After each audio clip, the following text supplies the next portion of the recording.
Today, we're diving deep into one of the most enduring and chilling mysteries of the sea, the baffling case of the Mary Celeste. And here's the thing, that's not the opening of a horror novel. That was the real-life scene that greeted a group of sailors in the middle of the Atlantic back in 1872. An entire crew, a captain, his wife, and their little girl, just gone.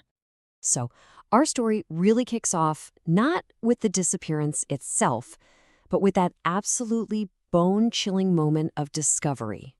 To really wrap our heads around this, you have to look at the timeline. So, the Mary Celeste set sail from New York on November 7th. Everything seems fine. The last entry in the ship's log is on November 25th. And then, nothing. 9 days of complete silence. Until, on December 4th, another ship just happens to stumble upon it. You have to imagine being the captain of that other ship, the De Gratia. Captain David Morehouse sees the Mary Celeste just drifting, sailing in this really unsteady way. Its sails are all wrong, and he gets this immediate sense that something is seriously off. And as he gets closer, an unnerving quiet. There's nobody at the wheel. In fact, there's nobody on deck at all. Now this is where the story gets truly bizarre. When the boarding party got onto the ship, what they found was just a complete contradiction. Okay, so the lifeboat was gone. That suggests they evacuated, right?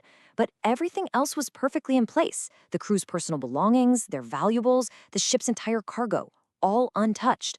There were absolutely no signs of a struggle or any kind of violence. And get this, there was enough food and water on board to last for another 6 months. It's like 10 people just vanished into thin air. To really feel the weight of this mystery, you have to remember who was on that ship. This wasn't just some random cargo vessel. It was a temporary home for a family and a crew that knew each other well. And this is what makes it all so tragic. Captain Benjamin Briggs was known as a really skilled and respected mariner. He wasn't some rookie. And on this trip to Italy, he brought his wife, Sarah, and their 2-year-old daughter, Sophia. They actually left their 7-year-old son back home with family. So we're not just talking about a missing crew, we're talking about a missing family. And here we have a super critical detail. What was the ship carrying? 1,701 barrels of industrial alcohol. Now, that's not just a random number. It might be the single most important clue in this whole affair. You'll want to remember that cargo because it's at the very center of the theory that makes the most sense. So, when the De Gratia manages to tow this ghost ship all the way to Gibraltar, the first thought on everyone's mind wasn't, what a mystery? It was, this was murder. The Attorney General of Gibraltar at the time, a guy named Frederick Solly Flood, he took one look at this whole situation and was dead certain there was foul play involved. He had this whole theory that the crew had broken into the alcohol, gotten drunk, murdered Captain Briggs and his family, and then made a run for it. But Solly Flood's theories just completely fell apart when you looked at the actual evidence. I mean, he suspected mutiny, right? But everyone who knew the crew described them as peaceable and first-class sailors. Then he thought, okay, maybe pirates. But pirates would have stolen the valuable cargo and all the personal items, and absolutely nothing was taken. The facts just didn't line up with any story of a crime. So, with foul play looking less and less likely, everyone, investigators, the public, started desperately searching for some other explanation. And that, right there, is the million-dollar question at the heart of this whole thing. Why would a seasoned captain with his wife and child right there with him ditch a perfectly good ship? Something must have happened that was so terrifying, so immediate, that jumping into a tiny lifeboat in the middle of the ocean seemed like the safer option. Over the decades, the theories have pretty much settled into 3 big camps. You've got your natural disaster theory, a rogue wave or a seaquake, but that doesn't really explain why the ship was in such good condition. Then there's the idea of a simple panicked evacuation. Maybe they thought the ship was sinking.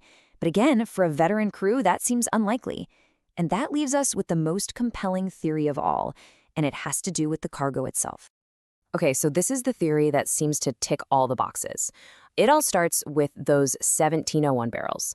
Now, it turns out 9 of them were made of a more porous type of oak, which could have let alcohol fumes leak into the ship's hold. So just imagine, these fumes build up, and then there's a small, non-fiery explosion, more like a loud whoomp of pressure. Modern experiments have actually shown this is possible. It wouldn't really damage the ship, but it could blow the hatches open with a terrifying sound. Captain Briggs, fearing a massive deadly explosion is about to happen, makes a split-second decision: get everyone off the ship temporarily. They all jump in the lifeboat and tie it to the Mary Celeste with a long rope, planning to wait it out at a safe distance. But that tow line is their only connection.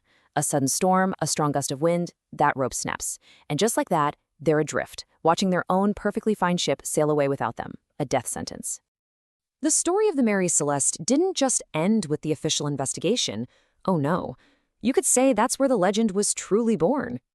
12 years after the ship was found, a young ship's doctor, who was also an aspiring writer, published a short story. And that writer? None other than the man who would go on to create Sherlock Holmes, Arthur Conan Doyle. His story was a huge hit, and it basically cemented the Mary Celeste mystery in popular culture forever. And this is so important because it's where the lines between facts and fiction got completely blurred. To this day, you'll hear people call the ship the Mary Celeste. That comes directly from Doyle's story, not from history. He also added all these dramatic, spooky details, like food still warm on the table, that never actually happened. But they made for a much better story. The real truth was way less theatrical, but honestly, way more mysterious. And that's really the lasting legacy of the Mary Celeste, isn't it? Its name has literally become a part of our language, a shorthand for any kind of spooky, unexplained abandonment. It is the ultimate ghost ship. And so, after all this time, we're left right back where we started. The ocean doesn't give up its secrets easily, and the fate of Captain Briggs, his family, and his crew is one it has held onto for over 150 years. A tragic chain of events, a moment of sheer panic, a single snapped rope, it's the answer that makes the most sense. But without any real proof, the Mary Celeste just sails on, a timeless and chilling question mark on the vast, open sea.